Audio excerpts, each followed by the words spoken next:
Hello everybody and welcome back to another day of trying a new brandy. Before I go on, I want to apologize for this. This is my walk-in closet that self-identifies as a kitchen. It's an urban legend that never happened. And it's horrible. It's got this bad overhead lighting, but the stand that I hold my light and my camera on busted. The cord just fell right apart, and actually the camera part is glued together. It's a simple tool, but it's a useful tool. I like my brother-in-law. If you've watched some of my recent videos, you know that I've had a bit of a political kick to a few recent ones. It's purely been chance that they all kind of ran together, but I reviewed, B&B, Benedictine Brandy, which is a favorite drink, or was, of President George W. Bush. Oftentimes said that years ago I made some mistakes. I occasionally drank too much, and I did on that night. I did a Napoleonic brandy. I did a Millard Fillmore brandy, no relationship to the president, just named after him, because I don't know why, because he's not popular, and maybe that's why they named after him. Well, we're continuing the political bend today with Arawat. Arawat? I absolutely cannot pronounce this. My apologies. This is Armenian Brandy. This particular one is aged 3 years, but if you go online, you'll actually find there's, I think, 5 years or 10 years or whatever.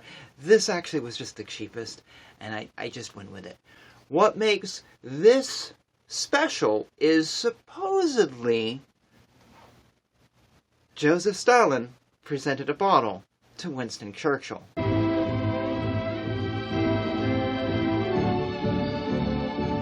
I did a little research on this, and from what I could find, it's contested. So they have actually gone through Winston Churchill's possessions and the house, and they cataloged everything and, made historical records and all this, and nowhere was found in his possession a bottle, either empty or full, of this. So there's no physical evidence. And as for Stalin giving him this, well, maybe he did. We believe that likely he may have presented this, an Armenian brandy. This is a well-known, respected brandy. But again, we have no physical evidence, and we have neither one of them writing a thank you note back, Subject appears to be the Prime Minister's hat. I will let you fill in the comments below of any knowledge you have of the Churchill-Stalin Arawat brandy. Maybe I have the wrong brandy. There may have been one he presented, and if so, maybe I can hunt that one up and review it. But I like my historical figures, and I like my Soviet history, believe it or not, and so had to get this. Now we are the masters of our fate. So the question is, did Joseph Stalin have good taste? And if I say no, will the KGB come after me? I don't know, but we're going to find out. It smells like a decent brandy.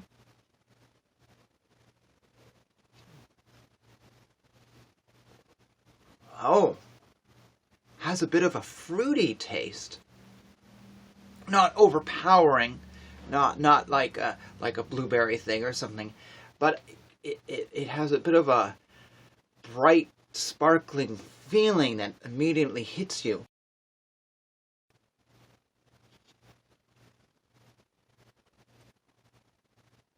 It has a slight burn going down. Not too overpowering. I hate when that happens, where you've got something nice and all of a sudden you're like, whoa, kick back. This is just a nice little burn. One more, and then I'm going to answer the question I asked.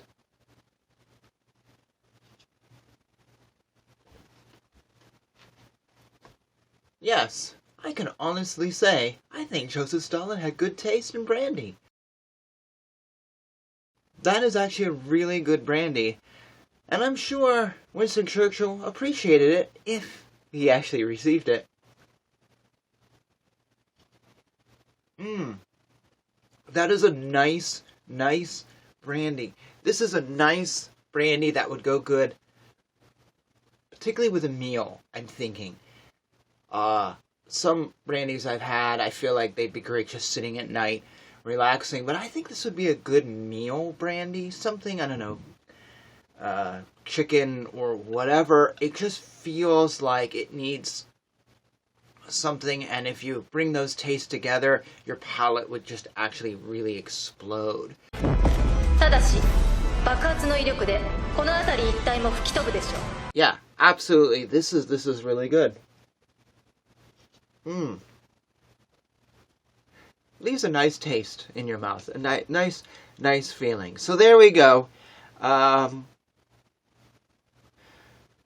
Let me know what you think. Let me know about the history. Let me know about anything I've mentioned. Please do. Приятное, радостное знать, что кровь обильно пролитая нашими людьми